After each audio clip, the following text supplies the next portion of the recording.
சலாம் சொன்னால் பதில் சொல்லணும்னே பெரிய தர்பியத் தானே. அல்ஹம்துலில்லாஹி ரப்பில் ஆலமீன் வல் ஆகிபத்து லில் முத்தகீன் வஸ்ஸலாத்து வஸ்ஸலாமு அலா நபீனா முஹம்மதின் வ ஆலிஹி வ ஸஹ்பிஹி அஜ்மஈன். அம்மா பஅத் ஃபஇன்ன அஸ்தகல் ஹதீஸி கிதாபுல்லாஹ் வ அஹ்ஸனல் ஹதீ ஹதீ முஹம்மதின் ஸல்லல்லாஹு அலைஹி வஸல்லம் வ ஷர்ருல் உமூரி முஹ்தஸாத்துஹா வ குல்லு முஹ்தஸத்தின் பித்ஆ வ குல்லு பித்ஆத்தின் ضلالة வ குல்லு ضلالة ஃபின்னார்.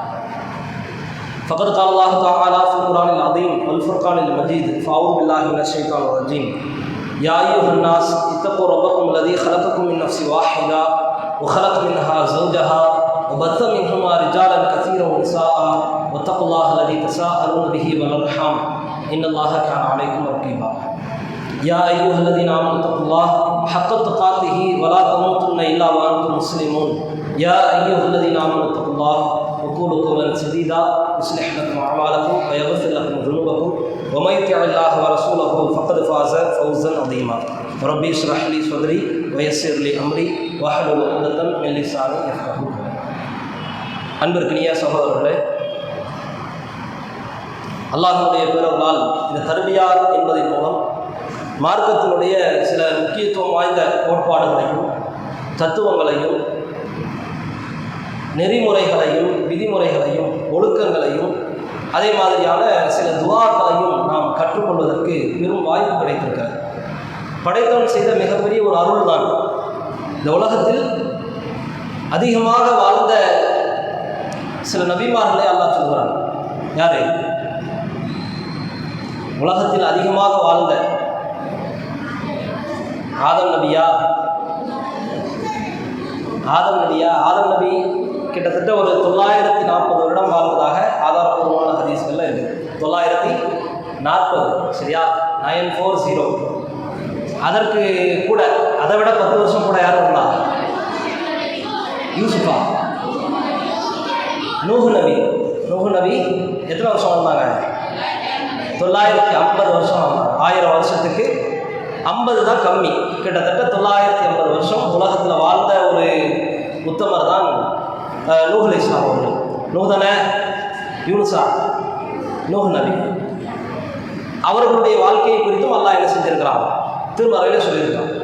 அப்போ இது மாதிரி நபிமார்களை அல்லாஹ் வந்து வயசெல்லாம் சொல்கிறதுக்கு நமக்கு காரணம், நான் நினச்சா என்னன்னாலும் செய்வேண்டா அப்படின்றது தான் படிப்பேன்.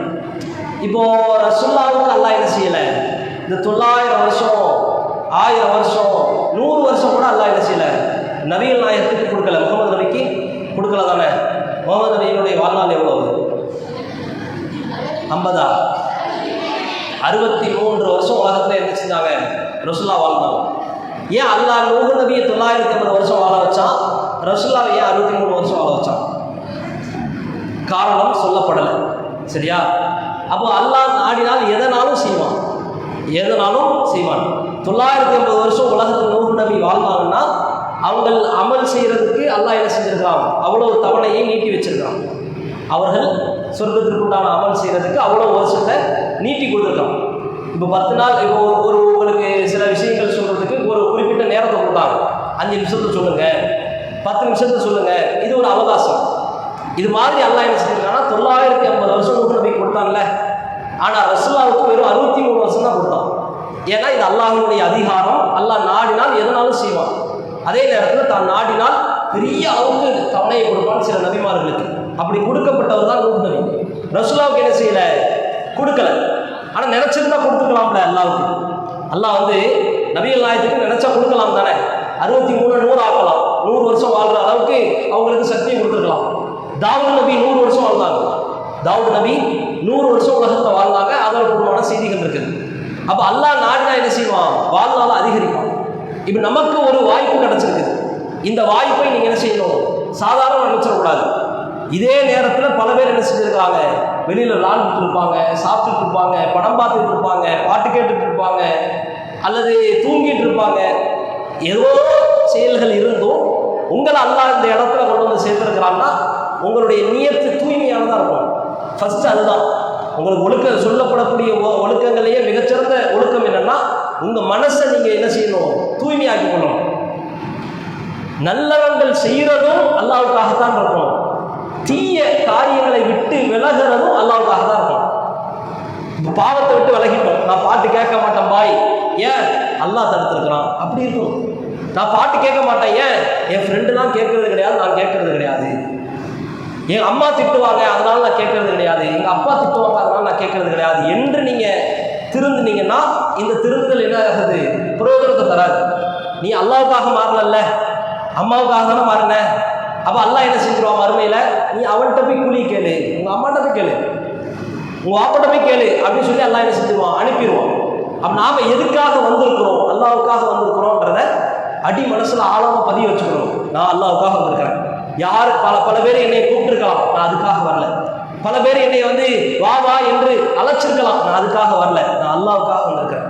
பல பேர் என்னை ஃபோர்ஸ் பண்ணி இந்த தர்பியாவுக்கு வர வச்சிருக்கலாம், கூட்டிட்டு வந்திருக்கலாம், நான் விருப்பமே இல்லாம தான் உட்கார்ந்துருக்கிறேன், என்னைய பிடிச்சி உட்கார வச்சிருக்கிறாங்க என்று கூட நீங்க நினைக்கலாம். அப்படி நினைச்சால் அந்த நினைப்பை நீங்க என்ன செஞ்சிருங்க? அழிச்சிருங்க. நான் அல்லாவுக்காக வந்திருக்கிறேன். சில விஷயங்கள் சொல்லுவாங்க, அதை கேட்டு என் வாழ்க்கையில செயல்படுத்துறதுக்காக வந்திருக்கிறேன் அப்படின்ற ஒரு மாற்று எண்ணத்தை நீங்கள் உண்டாக்கி கொள்ள வேண்டும். சில பேர் ஃப்ரெண்ட்ஸ் வந்ததுக்காக கூட வந்திருப்பீங்க. என் ஃப்ரெண்டெல்லாம் வந்திருக்கிறான், ஜாலியாக இருக்கும், சூப்பராக இருக்கும், நாளைக்கு ஞாயிற்றுக்கிழமை தானே, சும்மா என்டர்டைன்மெண்ட்லாம் பண்ணுவோம், டைம் பாஸுக்கு வந்திருக்கலாம். சில பேர் எல்லாத்தையுமே என்ன செஞ்சிடணும்? ஓரம் கட்டிடணும். நான் அல்லாவுக்காக வந்திருக்கிறேன். அல்லாவுடைய மார்க்கம் இந்த இடத்துல சொல்லப்படுது. உலகத்தில் தியேட்டர் இருக்குது, கிரவுண்ட் இருக்குது, தூங்குறதுக்கு பெட்டு, வீடு எல்லாமே இருக்குது.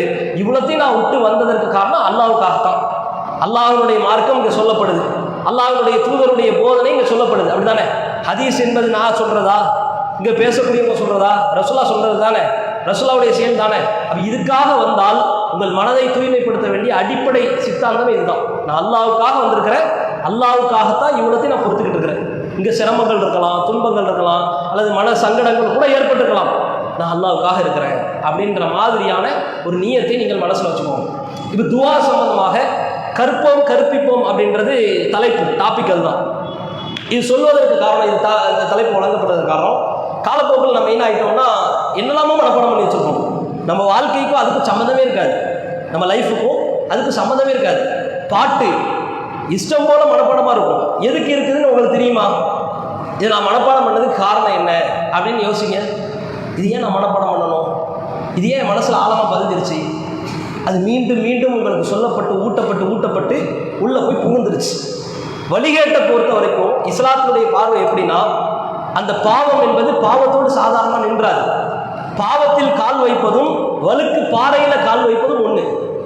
பாவத்தை செஞ்சிட்டீங்கன்னா அந்த பாவம் இன்னொரு பாவத்திற்கு வழிவகுக்கும், அந்த பாவம் இன்னொரு 2 பாவத்திற்கு வழிவகுக்கும், அந்த 2 நாளாக ஆகும், 4 40 ஆகும். இது பாவத்தினுடைய பரிணாமம். நன்மையை பொறுத்த வரைக்கும் அப்படி கிடையாது. அதனால தான் நான் சொன்னேன், பாவத்தில் கால் வைக்கிறது வழுக்கு பாறையில் கால் வைக்கிறது ஒன்று. வலிக்கிட்டே போயிட்டே இருக்கலாம், வழுக்கிற வரைக்கும் நல்லா ஆஹா சூப்பராக வழுக்குதே அப்படின்னு நினைப்போம். ஆனால் திடீர்னு விழுவோம் தெரியுமா, மண்டை தெரிச்சிடும், ரத்தம் வந்துடும், ஹாஸ்பிட்டலில் தூக்கிட்டு போவாங்க, மௌத்தா கூட போகலாம். அதுதான் பாவத்தினுடைய அளவு. அப்போ இப்படி பார்க்கணும்.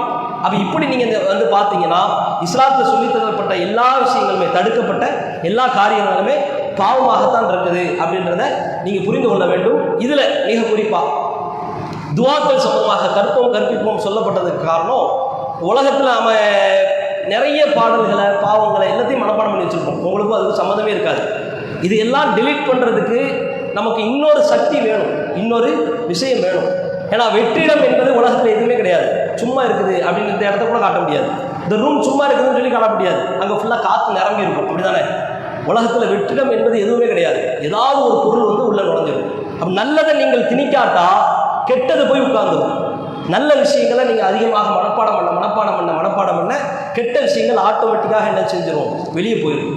அது மாதிரி நல்ல விஷயங்கள் நிறைய சொல்லி தரப்பட்டிருக்கிறது. மனசில் ஆழமாக பதிய வேண்டிய, மனப்பாடம் செய்ய வேண்டிய நிறைய திக்ருகள், துவாக்கள், நிறைய பிரார்த்தனைகள், அதெல்லாம் நிறைய இருக்குது இஸ்லாத்தில்.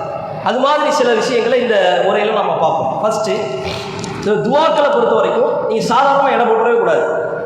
துவாக்கள் தான் இஸ்லாத்தில் மிக அதிகமாக சொல்லப்பட்டிருக்கு. நீங்கள் ரொம்ப நிறைய அருள் தரப்பட்டுருச்சு, நிறைய காசு வந்துருச்சு, நிறைய செல்வம் வந்துருச்சு அப்படின்னு சொல்லி சந்தோஷப்பட்டு அந்த சந்தோஷத்தில் சில மார்க்க விரோதமான காரியங்களை கூட செயல்படலாம். அதே மாதிரி துன்பங்கள், துயரங்கள், கஷ்டம், நெருக்கடி, அதே மாதிரி மனக்கசப்பு, இது மாதிரியான விஷயங்கள் அதிகமாக வர அது உங்களை பாவத்தில் தள்ளலாம். இந்த ரெண்டுக்கும் ஒரு தடுப்பறனாக இருப்பது ஒன்று விதி. அல்லாஹ் நாடியது தான் நடந்திருக்குது. எனக்கு இவ்வளவு செல்வம் வந்துருச்சுன்னா அல்லாஹ் நாடுனது, அல்லாஹ் சோதிக்கிறான். எனக்கு இவ்வளவு துன்பம் வந்ததற்கு காரணம் அல்லாஹ் நாடி இருக்கிறான், அல்லாஹ் சோதிக்கிறான் இப்படின்னு சொல்லுவோம். இது தோண வைக்கிறது எது? விதி தான். விதி தான், இது எல்லாமே விதி. அல்லாஹ் நாடிட்டான், ஆல்ரெடி எழுதிட்டான், அதுதான் நடந்திருக்குது அப்படின்ற சிந்தனை வரும். இன்னொன்று என்ன? துவா. நம்ம பிரார்த்திக்கணும் தெரியுமா? யா அல்லாஹ், நீ தந்த பணத்துக்கு நன்றி, நீ தந்த செல்வத்துக்கு நன்றி, நீ தந்த படிப்புக்கு நன்றி, நீ தந்த பதவிக்கு நன்றி அப்படின்னு சொல்லி அல்லாஹ்கிட்ட பிரார்த்தனை செய்யும் பொழுது இந்த எண்ணம் அப்படியே இதாகும். அல்லாஹ் பல பேருக்கு கொடுக்காம நமக்கு தந்திருக்கிறான், அல்லாஹ்வுக்கு நன்றி செலுத்தணும் அப்படின்ற எண்ணம் வரும். இன்னொரு துவா என்ன? துன்பங்கள் வந்துருச்சுன்னா, யா அல்லாஹ் இதிலிருந்து துவா உங்கள்கிட்ட பிரார்த்தனை செய்கிறேன், பாவமன்னிப்பு தர்றேன் என்று நீங்கள் பிரார்த்திச்சிங்கன்னா நீங்கள் என்ன செஞ்சுக்கலாம்? அந்த இடத்துல தக்க வச்சுக்கலாம். ரெண்டும் இல்லாட்டா காரூன் இருந்தான்ல, அது மாதிரி செல்வம் அதிகமாக வழங்கப்பட்டு உலகத்திலேயே அழிவுக்குள்ளானவர்கள் இருந்தார்கள். செல்வம் அதிகமாக வழங்கப்பட்டதுனால அதை எப்படி பயன்படுத்தணும்னு தெரியாமல் இறந்து போனாங்க அவங்க. அதே மாதிரி துன்பங்கள் அதிகமாக ஆளாகி உலகத்தில் இறந்து போனவங்களும் இருந்தாங்க. அவர் ரெண்டையும் விட்டு காப்பாற்றக்கூடியது ஒன்று விதி, இன்னொன்று துவா. இந்த துவா இருக்குதுல்ல, நீங்கள் சாதாரணமாக இடம் போட்டவே கூடாது. ரசூலா வந்து ஒரு நேரத்தில் சொன்னாங்க, துஆஉ ஹுவல் இபாதா. பிரார்த்தனை என்பது என்ன? அது ஒரு இபாதத், அப்படிதானே? இபாதத்துன்னு சொல்லப்படுறது. இபாதத்துல இஸ்லாத்தில் எதுலாம் இபாதத்? உங்களுக்கு தெரிஞ்ச இபாதத்தை சொல்லுங்க பார்ப்போம்.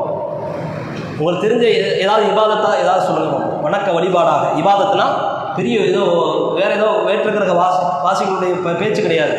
இது வந்து துவா இபாதத்துனா வணக்கங்கள் அப்படின்னு அர்த்தம். இந்த வணக்கமாக நீங்கள் இதெல்லாம் பார்க்குறீங்க.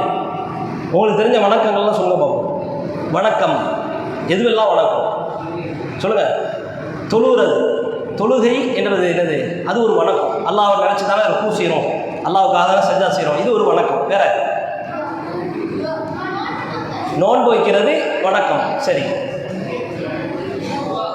துவா தொழுகை, சரி. ஜக்காத்து அல்லாஹ் கொடுத்துருக்கிறான், கொடுத்ததுலேருந்து கொடுக்க சொல்கிறான், அது ஒரு வணக்கம். வேற நோன்பா, ஹஜ்ஜி செய்கிறது வணக்கம். வேற உம்ரா செய்கிறது வணக்கம். வேற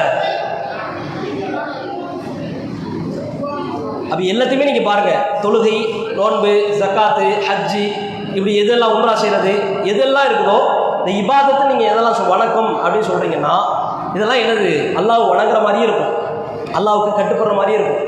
தொழுகிறோம், நான் அல்லாஹ்வுக்காக கை கட்டி நிற்கிறேன், அல்லாஹ்வுக்காக ருக்கு செய்கிறேன், அல்லாஹ்வுடைய பாதத்தில் விழுறேன், காலில் விழுந்து நான் பிரார்த்தனை செய்கிறேன் அப்படின்னு சொல்லி காலில் விழுறது சஜ்தா. நோன்பு, நான் அல்லாஹ்வுக்காக பசியை பொறுத்துக்கிறேன், நோன்பு, சரியா? துவா என்னது? துவா என்னது? துவா எதுக்காக கேட்போம்? துவா நமக்காக தானே கேட்குறோம். யா அல்லாஹ் எனக்கு செல்வத்தை கொடு இப்படின்றது துவா. ஆனால் அல்லாஹ் என்ன செய்யறான்? துவா என்பது இபாதத்துங்கிறான். ரசூல்லா வந்து என்ன செய்கிறாங்க? துவாவை இபாதத் என்று சொல்கிறாங்க. ரொம்ப சொல்கிறேன், துவாவை இபாதத் என்று சொன்னாங்க. ஏன்? நாம் செய்யக்கூடிய பிரார்த்தனை நமக்கு தானே. யாரெல்லாம் எனக்கு செல்வத்தை கொடு, எனக்கு வந்து பணத்தை கொடு, எனக்கு வந்து பொருளாதாரத்தை கொடு, கல்வியை கொடு, நல்ல பிள்ளையை கொடு, அந்த பிள்ளைக்கு வாழ்வை கொடு, என் வாழ்க்கையில் நல்ல விசாலத்தை, எல்லாமே நமக்கு தேவையை தானே கேட்குறோம். ஆனால் அல்லாஹ் என்ன செய்யறானா? இதை வந்து நீ உனக்காகத்தான் பிரார்த்திக்கிற, நீ உனக்காகத்தான் துவா செய்கிற, ஆனால் இது இபாதத். ஏன்?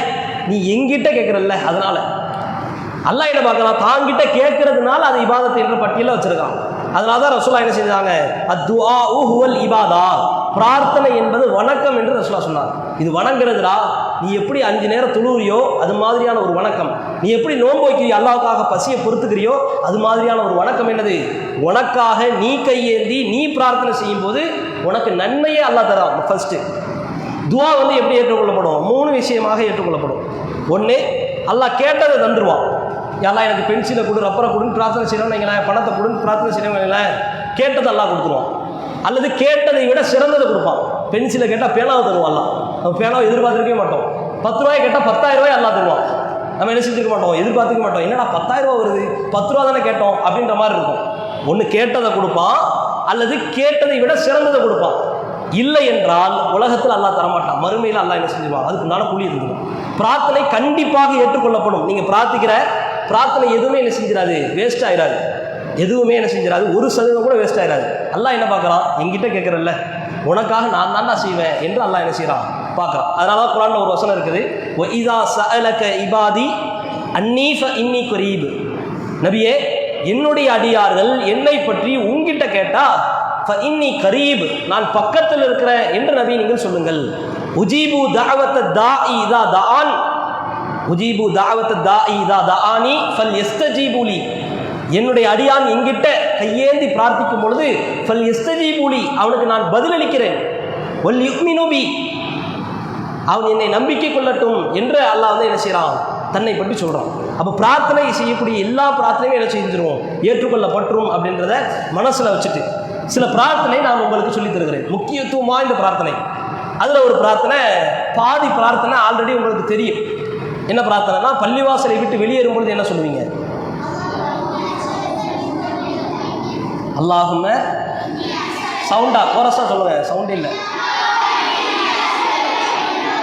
அல்லாஹும்ம இன்னி அஸ்அலுக மின் ஃபதுலிக்க. சரியா, இந்த 5 வார்த்தை தான், அல்லாஹும்ம இன்னி அஸ்அலுக மின் ஃபதுலிக்க. அதோடு சேர்த்து ரசூலுல்லாஹ் வந்து ஒரு நேரத்தில் என்ன செஞ்சாங்க, பிரார்த்தனை செஞ்சாங்க. எப்போ பிரார்த்தனை செஞ்சாங்கன்னா, மோஜமுல் கபீர் என்ற ஒரு ஹதீஸ் கரந்தத்தில் வருது, ரசூலுல்லாஹ்வுக்கு அதிகமான பசி ஏற்படுது. பசி ஏற்பட்டால் அவங்களால தாங்க முடியல, வலி வரும்ல. உங்களுக்கெல்லாம் பசினா என்னன்னு தெரியுமா என்னன்னு தெரில. பசி வந்தால் அந்த வேதனை ரொம்ப உச்சபட்ச வேதனையாக இருக்கும். வயிறெல்லாம் வலிக்கும், உட்கார முடியாது, படுக்க முடியாது, ஒன்றுமே செய்ய முடியாது. அப்படி வலிச்சதுனால ரசூலுல்லாஹ் வந்து என்ன செஞ்சாங்க, பிரார்த்தனை செஞ்சாங்க.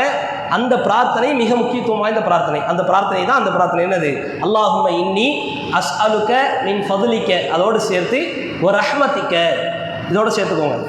அல்லாஹும்ம இன்னி அஸ்அலுக மின் ஃபதுலிக்க ஒரு ரஹ்மத்திக்க.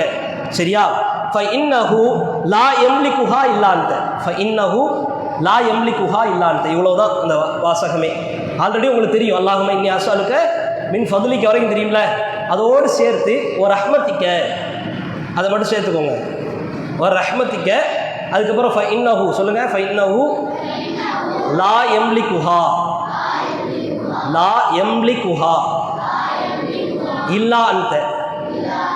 அல்லாஹும்ம இன்னி அஸ்அலுக மின் ஃபதுலிக்க ஒரு ரஹ்மத்திக்க ஃபஇன்னஹு லா யம்லிகுஹா இல்லா அன்த.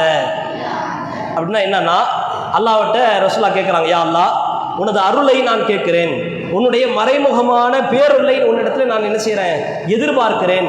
அது உன்னிடத்தில் தான் சாத்தியம், உன்னால் மட்டும்தான் முடியும் அப்படின்றத இதில் அர்த்தம். சரியா, மறுபடியும் சொல்கிறேன், அல்லாஹும்ம இன்னி அஸ்அலுக மின் ஃபதுலிக்க வ ரஹ்மத்திக்க ஃபஇன்னஹு லா யம்லிகுஹா இல்லா அன்த.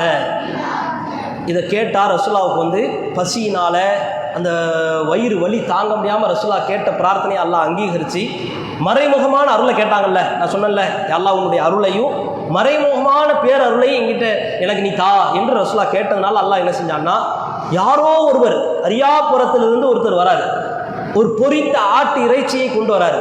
ஃபஸ்ட்டு ரசூலுல்லாஹ் அப்போ தான் சாப்பிட்றாங்க. அந்த ஆட்டு இறைச்சியை, பொரித்த ஆட்டு இறைச்சியை ரசூலுல்லாஹ் அப்போ தான் சாப்பிட்றாங்க. அதுக்கு முன்னாடியும் சாப்பிட்டது கிடையாது, அதுக்கு பின்னாடியும் சாப்பிட்டது கிடையாது. அல்லாஹ் தாங்கிட்ட கேட்டதுனால உடனே அல்லாஹ் என்ன செஞ்சுக்கிட்டான், அந்த பிரார்த்தனையை ஏற்றுக்கொண்டு விட்டான். பசியில் இருக்கும் பொழுது, வயிறெல்லாம் வலிக்கும் பொழுது, அல்லோலப்பட்டு பிரார்த்தனை செய்யும் பொழுது அல்லாஹ் பிரார்த்தனை ஏற்றுக்கொண்டு பொரித்த ஆட்டிறைச்சியை பார்க்கும் பொழுது ரசூலுல்லாஹ்வுக்கு பெரிய ஒரு சந்தோஷம். அது சாப்பிட்டார்கள், அவருடைய பசி அடங்கியது என்ற செய்தியை நம்மளால் பார்க்க முடியுது, ஆதாரபூர்வமான செய்தி. அப்போ இப்படித்தான் என்ன செய்வான் அல்லாஹ், கேட்டதை விட மிக பிரம்மாண்டமான அருளை தருவான் அல்லாஹ். ரசூலுல்லாஹ் சாப்பாட்டை கேட்கல, பசி வந்து நம்ம என்ன செய்வோம், யா அல்லாஹ் எனக்கு ஒரு பிரியாணி தா, யா அல்லாஹ் எனக்கு ஏதாவது ஒரு தேங்காய் சோறை தா, அப்படி தான் கேட்போம். அதான இயல்பு, அப்படி தானே கேட்டுக்கொண்ட ரசூலுல்லாஹ். ஏன் அப்படி கேட்கலன்னா, இதை விட பிரம்மாண்டமான அருளை தன் வசத்தில் வச்சிருக்கிறான். எனக்கு பசியை தந்தா அல்லாஹ் தானே, எனக்கு பசியை ஏற்படுத்தினது அல்லாஹ் தானே, பசியினால் வலி வந்தது அல்லாஹ் தானே தந்திருக்கிறான். அப்போ இதை தாண்டி எனக்கு அருள் வேண்டும், பசி போனால் மட்டும் பத்தாது, அருள் வேண்டும் என்று ரசூலுல்லாஹ் என்ன செஞ்சாங்க, ஆசைப்பட்டு இந்த பிரார்த்தனையை செஞ்சாங்க. இந்த பிரார்த்தனையை அடிக்கடி செய்ய வேண்டிய சூழல் நமக்கு இருக்கிறது. நமக்கு படிப்பில் ஓட்டை, என்ன வீட்டில் சேட்டை, வீட்டில் திட்டுவாங்க, கத்துவாங்க, வெளியே போன்னு சொல்லுவாங்க, சில நேரத்தில் கேட்டதை தரமாட்டாங்க, நினச்சதை சாப்பிட முடியாது, நிறைய பிரச்சனை இருக்கும். அப்போ இப்போயே நீங்கள் என்ன செஞ்சுக்கிடணும், இதை விட அல்லாஹ் நிறைய தந்திருக்கான் போல ரசூலுல்லாவுக்கு இந்த பிரார்த்தனை ரொம்ப முக்கியம் அப்படின்றத மனசில் வச்சுக்கிட்டு இந்த பிரார்த்தனை என்ன செய்யுங்க, அடிக்கடி கேளுங்க. எப்பெல்லாம் உங்களுக்கு கஷ்டம் வருதோ, துன்பம் வருதோ, இன்பம் வருதோ, எதுனாலும் சரி அல்லாஹ்விட்ட இதை தாண்டி ஒரு இன்பம் ஒன்று இருக்கிறது, இதை தாண்டி ஒரு பேர் அருள் இருக்கிறது அப்படின்றத மனசில் வச்சுட்டு என்ன செய்யணும், இந்த பிரார்த்தனை செய்யணும். என்ன செய்யணும், அல்லாஹும்ம சொல்லுங்க சத்தமா, அல்லாஹும்ம இன்னி அஸ்அலுக மின் ஃபதுலிக வ ரஹ்மதிக ஃபஇன்னஹு லா யம்லிகுஹா இல்லா அன்த. சரியா, இந்த துவாவை மறந்துடாதீங்க, ஞாபகம் வச்சுக்கோங்க. கடைசியாக மறுபடியும் கேட்பேன். சரியா, யார்ட்டையாவது எழுப்பி கேட்பேன். அடுத்தது, நமக்கு ஒரு பயம் வாய்ந்த நாள் என்று குரான்லையும் ஹதீஸ்லையும் சொல்லப்பட்ட நாள் என்ன நாள்? ஜும்மா நாளா? யாருன்னு அது ஜும்மா நாள் சொன்னது?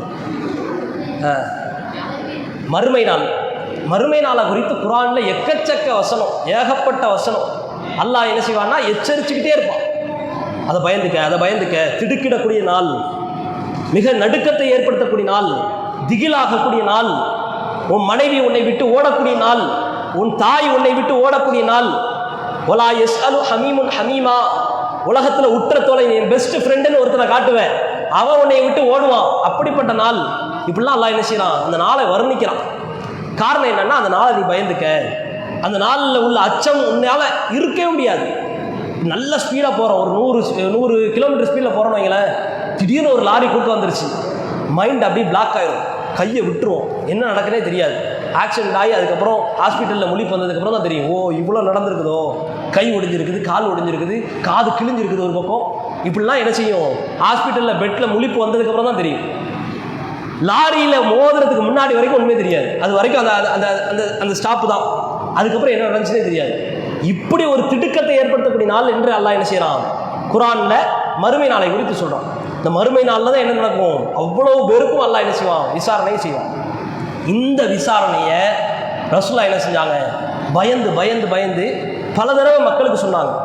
எல்லா தூதர்களும் எச்சரித்த ஒரு நாள் மறுமை நாள் தான். எல்லா தூதரும் எச்சரித்த ஒரு நபர் யாரு, மறுமை நாளில் ஒருத்தன் வருவானே யாரு, தஜ்ஜால்.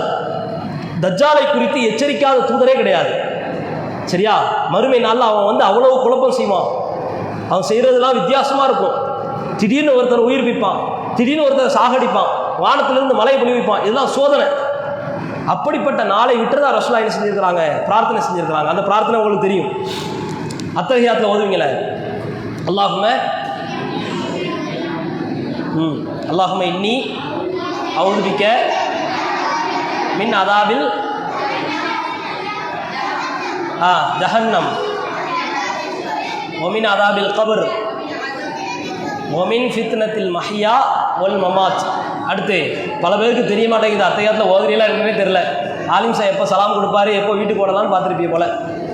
அல்லாஹும்ம இன்னி அஊது பிக்க மின் அதாபில் கபர் ஒமின் அதாபில், சொல்லுங்க அல்லாஹும்ம ஃபஸ்ட்லேன்னு சொல்லணும். அல்லாஹும்ம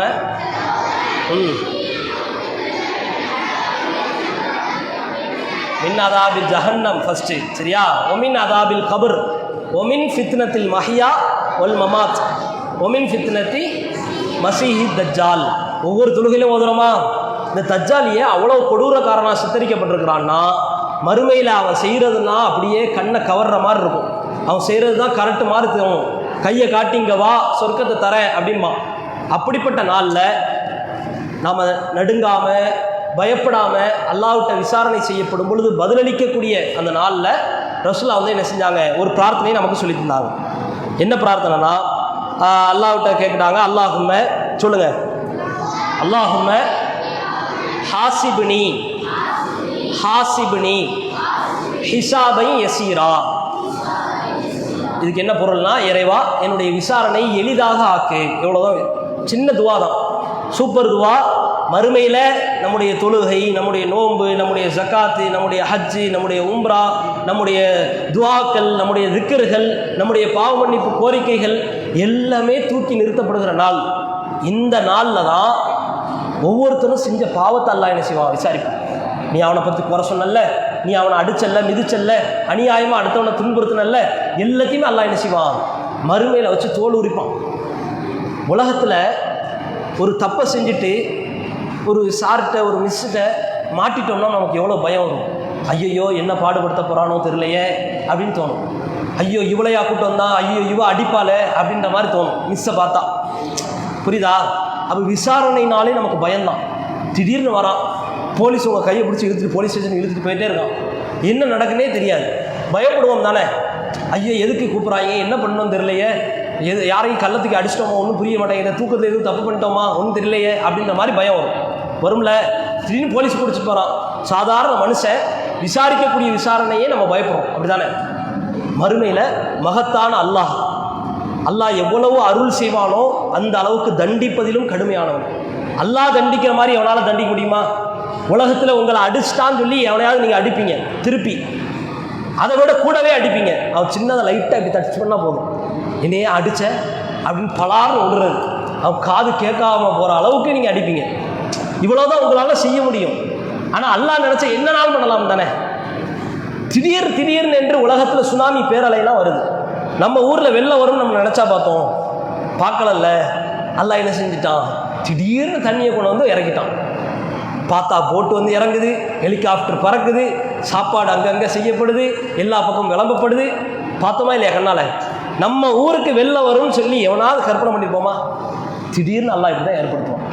அப்போ அல்லாஹ் கடுமையாக தண்டிப்பான் அப்படின்றதுலேயும் நம்ம என்ன செய்யணும்? பயப்படணும். அல்லாஹ் நினச்சி அல்லாஹ் அருள் செய்வான், அல்லாஹ் பறக்க செய்வான், அல்லாஹ் மன்னிச்சிருவான் அப்படின்றது அது எக்ஸ்ட்ரீமாக மிஸ்யூஸ் பண்ணிடக்கூடாது, துஷ்பிரயோகம் செஞ்சிடக்கூடாது.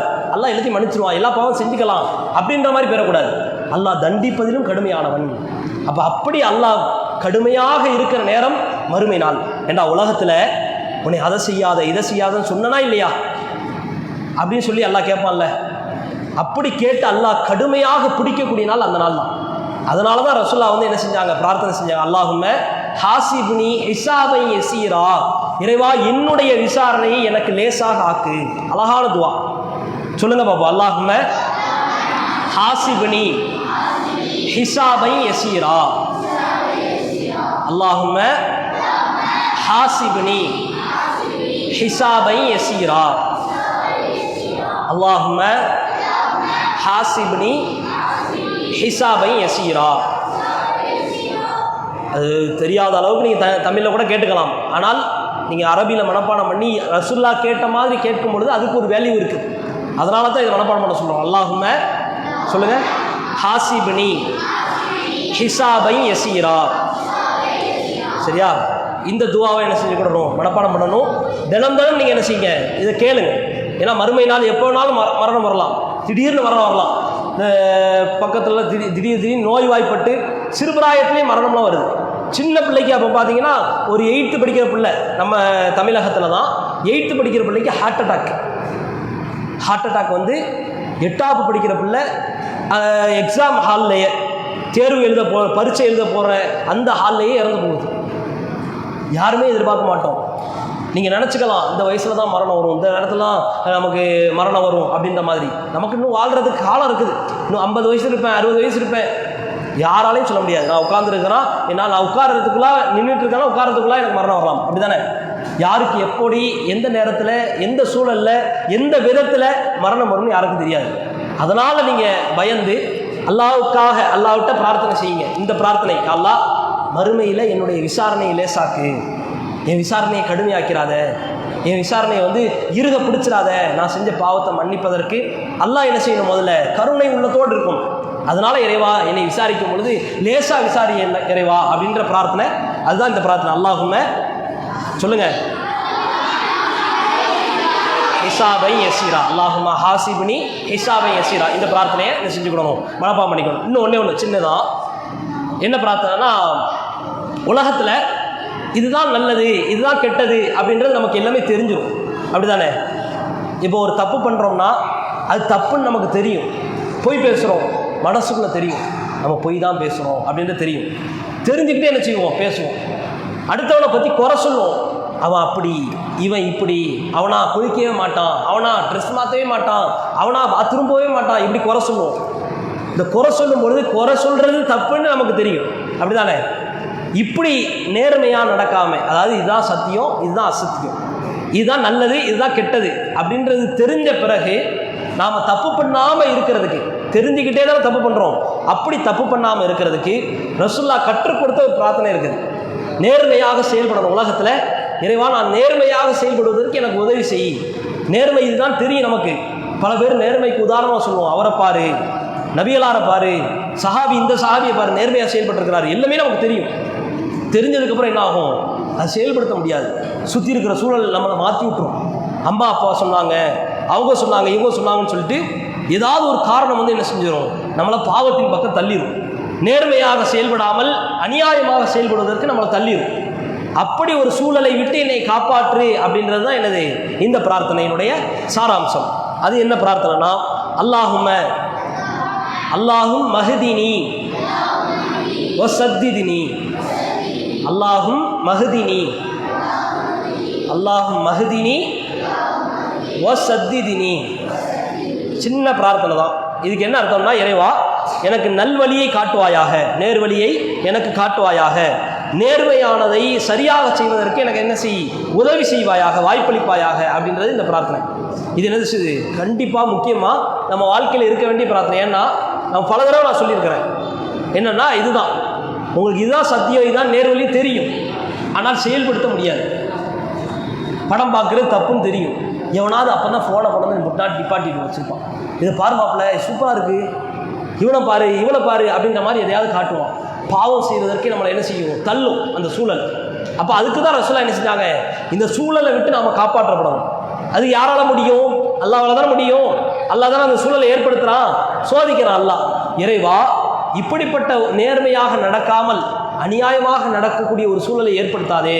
அல்லாஹும் மஹ்தினி, இறைவா எனக்கு நேர்வழி காட்டு, வஸத்திதினி, அந்த நேர்மையை செயல்படுத்தக்கூடிய சூழலை எனக்கு ஏற்படுத்து அப்படின்றது இந்த பிரார்த்தனை. மறுபடியும் சொல்லுங்க, அல்லாஹும் மஹ்தினி வஸத்திதினி, அல்லாஹும் மஹ்தினி வஸத்திதினி.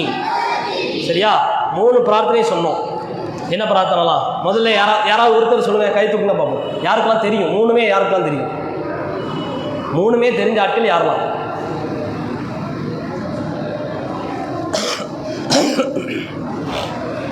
மூணு துவாக்களும் எனக்கு தெரியும் அப்படின்ற கை தூக்குறவங்க சீக்கிரம் தூக்குங்க. டைம் ஆகுது, ஸ்பீடா சாப்பிட்ற நேரம் வந்துருச்சு. சொல்லுங்க, நீயே சொல்லுங்க.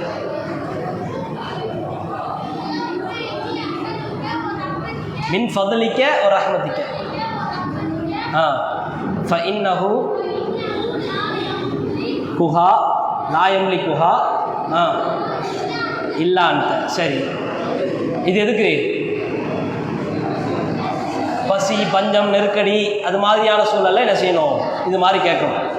சரியா? அடுத்து ஹாசிப்னி ஹிசாபை யசீரா, அல்லாஹும்ம ஹாசிப்னி ஹிசாபை யசீரா அப்படின்னா என்ன அர்த்தம்? எதுக்காக கேட்கக்கூடிய துவா? வறுமை நாளில் விசாரணை சரியா லேசாக இருக்கணும் அப்படின்றது தான் அல்லாஹும்ம ஹாசிப்னி ஹிசாபை யசீரா. 3வது சீக்கிரம், 3வது அல்லாஹும் மஹதினி சேர்த்து சொல்லணும். அல்லாஹும் மஹதினி வஸத்திதினி. சரியா? இது எதுக்காக?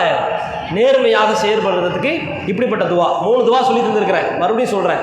அல்லாஹும்ம இன்னி அஸ்அலுக மின் ஃபضலிக வ ரஹ்மதிக ஃபஇன்னஹு லா யம்லிகுஹா இல்லா அன்த.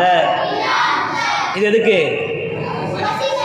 பசி, பஞ்சம், நெருக்கடி, ஏழ்மை, சோதனை, ஏதாவது தேவையை கேட்கறது, அதுக்காக. சரியா? 2வது துவா, அல்லாஹும்ம ஹாசிப்னி ஹிசாபை யசீரா, அல்லாஹும்ம ஹாசிப்னி ஹிசாபை யசீரா. இறைவா என்னுடைய மறுமை விசாரணையை லேசாக ஆக்கு அப்படின்ற பிரார்த்தனை. 3வது அல்லாஹும் மஹ்தினி வஸத்திதினி, அல்லாஹும் மஹ்தினி வஸத்திதினி. இறைவா நேர்வழி எனக்கு காட்டு, நேர்மையாக செயல்படக்கூடிய ஒரு வாய்ப்பை எனக்கு தா அப்படின்ற இந்த பிரார்த்தனை. இந்த 3 பிரார்த்தனையும் மனனம் செய்து இன்ஷா அல்லாஹ் கபருக்கு போகிற வரைக்கும், கடைசி காலம் வரைக்கும் இதை கேட்கக்கூடிய ஒரு நல்ல அடியார்களாக அல்லாஹ் ரப்பல் ஆலமீன் உங்களை என்னையும் ஆக்கி அருள் புரிவானாக. வாஹிர் தஅவானா அனில் ஹம்துலில்லாஹி ரப்பில் ஆலமீன். வஸ்ஸலாமு அலைக்கும் வரஹ்மத்துல்லாஹி வபரகாத்துஹு. அஸ்ஸலாமு அலைக்கும் வரஹ்மத்துல்லாஹி வபரகாத்துஹு. சில அடுத்த அமர்வு அதிகாலை 4 மணிக்கு தகவல் கொடுக்கலாம். இரவு சாப்பாடு ஏற்பாடு செய்யப்பட்டுள்ளது. சில அனைவரும் சாப்பிடுவோம். அஸ்ஸலாமு அலைக்கும்.